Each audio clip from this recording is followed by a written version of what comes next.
মদ খেয়ে আম কিনতে এসে 100 দাম 100 টাকা বলেছে বলেই গরিব মানুষটাকে ছেলেটা মারলো।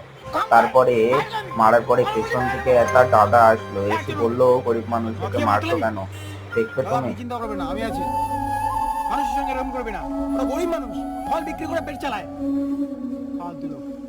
হ্যাঁ, তারপরে ওকে তাড়িয়ে দিল।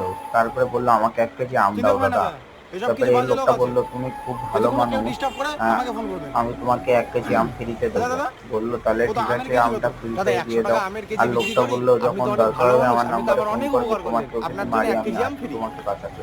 হ্যাঁ না না, ফ্রি লাগবে না, আমি 100 টাকা দিচ্ছি। না দাদা, আপনি খুব ভালো মানুষ, আপনার জন্য 1 কেজি আম ফ্রি। তারপরে আমটা দিয়ে দিয়ে রাস্তা ঠিক দিকে আছে, দাঁড়িয়ে ভালো ছিল। থাকবেন। তারপরে রাস্তার ধার থেকে একটা স্কুটি আসলো। আসার পরে লোকটা স্কুটিতে বসে গেল। আর এ লোকটা তো পাগল বানিয়ে দিল সুধীর দোকানদারকে। ভাই।